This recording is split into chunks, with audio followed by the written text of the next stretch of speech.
Karen! Napalingon si Karen pagkababa niya ng speedboat. Nakita niya si Levi na naglakad palapit sa pangpang para salubungin siya. Lumakad siya palapit dito. Bakit, Levi? Napansin niyang tumingin ito sa likod niya at naramdaman niya si Dustin sa likod niya. Maaari ba tayong mag-usap? Magsasalita sana siya nang pumulupot ang braso ni Dustin sa baywang niya. Kagagaling lang namin sa honeymoon, Levi. Tsaka na kayo mag-usap kapag nakapagpahinga na siya. Nagtataka siya sa sinabi ni Dustin at natitiyak niyang ang pinupunto ni Dustin ay ang pagtatalik nila na kinahiya niya. Ano bang sinasabi? Kung hindi naman mahalaga ang sasabihin mo ay mauuna na kami. Kailangan lang naming magpahinga. Hinatak na siya ni Dustin. Lumingon siya kay Levi na naiwang nakatungo. Nagpumigla siya kay Dustin kaya nabitawan siya nito. Ano bang pinagsasabi mo? At halata naman na importante ang sasabihin ni Levi, kaya bakit mo ako pinipigilan? Umigting ang panga nito kaya napalunok siya. Hinatak siya nito palapit sa katawan nito at hinawakan siya sa muka. Napapikit siya nang sakupin nito ang labi niya, kaya tinulak niya ito. Niyakap siya nito at lumalim ang halik nito. Ang mapagparusang halik ay naging banayad at mapang-akit. Unti-unting humina ang pagpipiglas niya, hanggang sa hindi niya namalaya na kusa na pala siyang tumutugon. Hindi niya alam kung ilang segundo na silang naghahalikan. Pero nang bitawan ni Dustin ang labi niya, ay halos habulin niya ang sariling hininga. Bumaling ang tingin nito kung nasaan si Levi. At titingin din sana siya nang akaya na siya ni Dustin. Iniwan ni Dustin si Karen na tulog. Sinuot niya ang hinubad na short habang nakatingin sa asawa na nakatilikod sa gawin niya. Nakatulog ito matapos niyang muling angkinin. Sinuot niya ang t-shirt at kinuha ang cellphone. May tinext siya at pagkatapos ay lumabas na siya ng floating room. Sa tabing dagat niya sinabi na magkita sila ng tinext niya. Pagkarating doon ay wala pa doon ang kausap. Humarap siya sa madilim na dagat. Malakas ang hampas ng tubig dahil na rin sa malakas na hangin. Pumamulsya siya at nang maramdaman na dumating na ang hinihintay niya ay humarap siya rito. Anong sasabihin mo? At ngayon mo naisip na mag-usap tayo. Tinignan niya ito, si Levi. Mula ng kupkupi ng ama niya ito ay naging masaya siya dahil para siyang may kapatid. Trinato ng maayos ng magulang niya ito at para na ring anak. Pero kahit mahabang panahon niyang nakasama ito, ay hindi niya minsan mabasa ang iniisip nito. Alam niyang may lamat ang namamagitan dito at ng grandma nila. Alam niya ang history ng pamilya nito, maling relasyon. May galit ka ba sa akin? Tinignan siya nito. Paano mo nasabi? Simple lang. Bakit kinukuha mo ang atensyon ni Karen? Dahil sa sinabi niya ay ngumisi ito. Bakit? Mahalaga ba sa'yo? Alam ko naman na hindi mo mahal si Karen. Kilala kita, Dustin. Nasa edad na tayong pareho na 24, pero hindi ka pa rin nagbabago. Itutulad mo lang din siya sa mga babae mo, na pagkatapos pagsawaan, ay iiwan na lang na parang pinagamitang proteksyon. Tumigas ang panga niya sa sinabi nito. May gusto ka sa asawa ko, di ba? Pero hindi mo siya makukuha dahil nakatali na siya sa akin. Ilagay mo ang sarili mo sa dapat mong paglagyan. Huwag kang gumaya kay Tito Marcos na pumatol sa Tita Tanya na pinsan niya. Nag-iba bigla ang reaksyon ni Levi at kinuwelyuhan siya ngunit wala siyang reaksyon. Dapat ako ang magsabi sa iyo niyan, Dustin. Kung hindi namatay si Daddy ay amin ang islang ito, hindi sa inyo. At ako ang unang nakakita kay Karen sa pangpang. Pero anong ginawa mo? Ngumisi ito. Inunahan mo ko. Hinawakan niya ang kamay ni Levi at inalis ang pagkakahawak sa damit niya. Alam mong ako ang nasa malapit, kaya ako ang unang nakalapit sa kanya. At dahil ba doon sa pamana kaya ka nagkakaganyan? Ngumisi muli ito. Wala akong pakialam sa pamana. Pero ako dapat ang nasa posisyon mo ngayon sa buhay ni Karen, di ba? Nagmadali ka talagang unahan ako sa kanya kasi nakita mong maganda. Maaari mong gawing isa sa babae mo. Pero alam ko na may mali sa biglaan ninyong pagpapakasal. Oras na malaman ko yun, tignan natin kung sino sa atin ang masira kay Grandma. Oras na malamang nilinlang mo siya. Tinignan siya nito na may paghahamon. Paano mo nasabi na iyahanay ko si Karen sa mga babae ko? Mahinahon ngunit matigas na gumalaw ang panga ni Dustin. Natawa ito. Nakakalimutan mo na ba na meron kang dating kasintahan na hindi mo pa rin malimut-limutan at nalaman kong darating siya sa anumang oras? Tila natuo doon si Dustin. At ang hindi alam ng dalawa, ay lihim palang nakikinig si Karen sa lahat. At base sa nakikita niyang reaksyon ni Dustin, ay may katotohanan ng sinasabi ni Lavi. Paatras siyang naglakad at mabigat ang katawan na umalis doon. Pinasya niyang bumalik sa floating room at naupo sa kama. Natulala siya at napahawak sa dibdib. Nang makaramdam ng hindi maipaliwanag na sakit, na tila pumupunit sa loob niya. Napahawak siya sa tuhod at napayuko, na natiling nakatingin sa sahig. Maya-maya pa ay napaangat siya ng tingin nang bumukas ang pinto at pumasok si Lavi. Napatayo siya at napahawak sa kanyang kamay. Gabi na, saan ka nagpunta? Kahit alam niya ay nagtanong pa rin siya, para hindi ito makahalata, na alam niyang pinag-usapan ito at ng pinsan, at hindi niya malaman kung bakit ayaw makasama ng boses niya na may panginginig. Are you sick? Tanong nito at lumapit sa isang lamesa kung saan may nakapatong na alak. Hindi, medyo kagigising ko lang kasi. Nagsalin ito ng alak at humarap sa bintana kung saan kita ang dagat at ang malaking buwan na nagbibigay liwanag sa silid. Matulog ka na. Nahimigan niya ang paglamig ng tono nito. Para siyang biglang nanlambot at pinipiraso ang puso niya. Tumango siya kahit hindi nito nakikita. Bumalik siya sa pagkakahiga sa kama at tumalikod sa gawin nito. Kinuha niya ang kumot at kasabay ng pagpikit niya ay ang pagtulo ng luha niya. Hindi niya maintindihan ang sarili. Para bang nais niyang kausapin si Dustin sa narinig at marinig ang sasabihin nito. Ngunit pinapangunahan siya ng kaba. Nakatulugan niya ang pag-iisip sa narinig at pagising niya ay hindi niya muli nakita si Dustin. Parang pinipiga ang puso niya. Alam naman niya na pagpapanggap lamang ang lahat. Ngunit siya ang unang bumigay. Siya ang nahulog dito.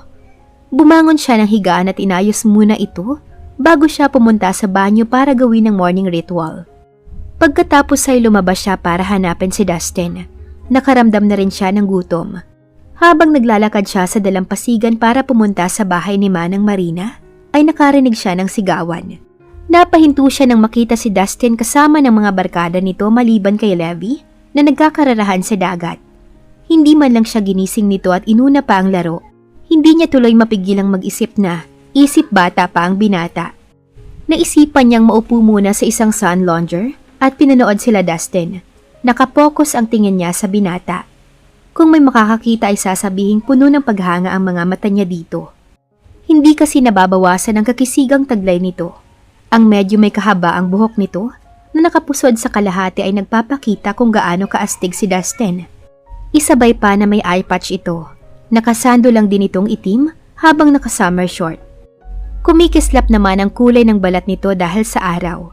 At kung siyang tatanungin, ay nakakaagaw pansin ito sa lakas ng karisma nito bilang isang lalaki. Iha! Agad na napatingin siya sa gilid at napatayo siya nang makita ang grandma ni Dustin. Napayuko siya dahil nahiya siya na baka nakita nito kung gaano siya humahanga kay Dustin. Kayo po pala. Napatingin siya rito at agad na nagmano siya. Narito ka ba para panoorin ang iyong asawa? Naupo ito sa kinaupuan niya, kaya alanganin na naupo na rin siya. Nakatingin ito sa apong nakikipagkarera. Bubuka sana ang bibig niya, ngunit hindi naman niya alam ang isasagot kaya tumango na lang siya. Ako'y natutuwa na nakahanap na ang aking apo ng mapapangasawa at magkakaanak na rin. Parang nais niyang masamid sa huling sinabi nito. Hindi nga siya buntis. Paano kung malaman nito? Oo nga pala. Bakit hindi kayo magpunta ng asawa mo sa klinik para tignan ang apo ko? Mamaya ay napano na pala ito. Para siyang pinanlamigan at hindi alam ang sasabihin. Kinabahan kasi siya sa sinabi nitong magpa-check up. Ano po, grandma, kasi po. Darling? Napatingin siya kay Dusty nang magsalita. Hindi niya akalain na wala na pala ito sa dagat at nakalapit na sa kanila. Apo ko, nasabi ko rito sa asawa mo na magpa-check up kayo para malaman natin kung ayos lang ba ang aking apo sa tuhod. Naupo sa tabi niya si Dustin habang nakaharap sila sa grandma nito. Napatingin siya kay Dustin nang akbayan siya nito. No need, grandma. Nung isang araw pa kami dumalaw sa klinik, di ba darling? Tumingin ito sa kanya at tumitig sa kanya. Na-conscious naman siya bigla, pero tumango siya kahit hindi iyon ang totoo. Mabuti naman kung ganun. Ano ang resulta at ang ultrasound nasaan? Nais kong makita. Bigla ay parang hindi nila alam ang sasabihin pareho. Natawa si Dustin, kaya alanganin na natawa na rin siya habang nakatingin dito. Nagsenyasan sila ng mga mata kung ano ang ipapalusot sa matanda. Grandma, hindi na namin hiningi dahil dugo pa lang naman ang nasa tiyan niya. Tsaka na kapag malalaman na ang gender ng anak namin. Hinawakan ni Dustin ang tiyan niya at ewan niya pero kahit hindi totoo, ay parang biglang nakagagaan ang loob ang paghaplos ni Dustin na para bang masaya talagang asawa ito na buntis kuno siya. Sa bagay, tama ka apo. Pero sa susunod ay gusto kong sumama para makita rin ang lagay ni Karen at ng apo ko. Sure, Grandma. Tumingin siya kay Dustin dahil sa sinabi nito. Tumingin ito sa kanya at hindi niya alam ang sinasabi ng mga mata nito. Naalala niya ang nangyari kagabi, ngunit hindi niya maibulalas para tanungin ito about doon. Halik kayo at makakain. Tumawag nga pala ang parents mo apo. This week ay baka umuwi na sila para sa church wedding niyo. Tumingin si Dustin sa grandma nito habang siya ay napayuko dahil hindi naman siya umaasang magkakaroon pa ng church wedding. Really? Akala ko ba ay matatagalan sila sa ibang bansa? Bumaba ang kamay ni Dustin at napaayos siya ng upo nang hawakan siya nito sa bewang. Sino ba namang hindi mananabik umuwi kung alam nila ay magpapakasal ang kanilang anak? Nais nilang masaksihan kaya dapat mong ihanda ang church wedding nyo. Oo nga pala iha, ang magulang mo. Sino nga ba sila? Napaangat siya ng tingin dito at bubuka sana ang bibig niya nang mapukaw sila nang dumating ang tila assistant ni Grandma Lupe. Madam, narito na ang investor para sa nais niyong project dito sa isla. Nais nila kayong makausap, pati si Sir Dustin. Ani ng lalaking naka-fully attire pa. Ganoon ba? Tumayo si Grandma at tumingin sa kanila. Tsaka na lang natin pagkwentuhan ng tungkol sa iyo, iha. Apo, halika at samahan mo ko na harapin ng investor. Sige, Grandma, susunod ako. Dahil sa sinabing iyon ni Dustin ay naunang umalis si Grandma. Naiwan sila ng lalaki at bumitaw sa baywang niya ito. Pumunta ka na lang sa restaurant para kumain. Sige. Tumayo si Dustin at nais niya sana itong pigilan, ngunit para bang nanghihina ang kamay niya para gawin iyon. Pinagmasdan niya ang lalaki at habang palayo ito, ay parang nanghihina siya. Bigla ay parang naging malamig ang pakikitungo nito. Napayuko siya at napaisip. Dahil siguro sa sinabi ni Levi sa dating kasintahan, kaya naging ganito si Dustin. At palagay niya ay mayroon pang pagtingin sa dating kasintahan si Dustin. At parang nanikip ang dibdib niya sa kalamang iyon. Kung ganoon ay siya lang palang nahulog. Dahil sa panunukso nito ay siya ang bumigay.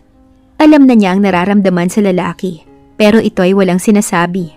Baka siya lamang ang naglalagay ng mali siya sa kilos nito noong nasa maliit na isla sila.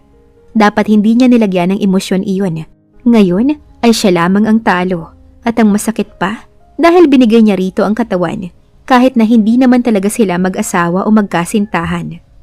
Bumalik siya sa floating room at hindi dumiretso sa restaurant. Kailangan niyang paghandaan ang lahat.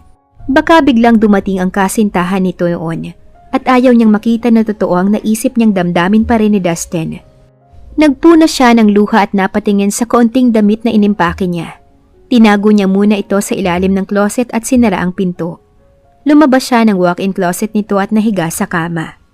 Bigla siyang nawala ng gana at nais na lamang magpahinga. Hindi siya nakatulog magdamag kahit nakapikit siya kagabi. Pinapakiramdaman niya kasi kagabi ang lalaki at nahiga ito sa tabi niya pero ramdam niyang malalim ang iniisip nito at alam niyang dahil sa dating kasintahan nito. Makakatulog na sana siya nang mabigla siya nang biglang bumukas ng padaragang pinto. Napabangon siya at napatingin sa pinto. Nakita niya si Dustin na tila galit. Bakit hindi ka kumain doon? Kung hindi sinabi sa akin ni Manang Marina na hindi ka pumunta doon, ay hindi ko malalaman na hindi ka kumain. Ano kasi? Nabigla siya nang hatakan siya nito paalis sa kama. Napasuot agad siya ng tsinelas sa paghila nito sa kanya. Dustin, nasasaktan ako. Napansin niyang napabagal ang lakad nito at medyo gumaan ang hawak sa pulso niya. Napatingin siya rito dahil hindi niya alam kung bakit ang sama ng mood nito. Napayuko siya dahil mula lang nang marinig na posibleng pupunta ang ex-girlfriend nito sa isla, ay nag-iba na ang dating mapang-asar na si Dustin. What do you want to eat? Saglit na hindi siya nakasagot. dahil hindi niya akalain na iyon ang itatanong nito. Kahit ano, huminto ito at nilingon siya. Hinapit siya nito kaya napalapit siya rito. Para kang nanlalata. Nung una tayong magkita ay para kang tigre. Ngayon naman ay maamong pusa. Dahil sa sinabi nito ay tinulak niya ito at nauna siyang maglakad kaya natawa ito ng malakas. Nakakainis talaga kapag nanunokso ito pero lihim na napangiti siya dahil bumalik na ito sa pagiging arogante. Napadaing siya nang bigla siya nitong niyakap mula sa likod at binuhat. Ano ba? Ibaba mo nga ako?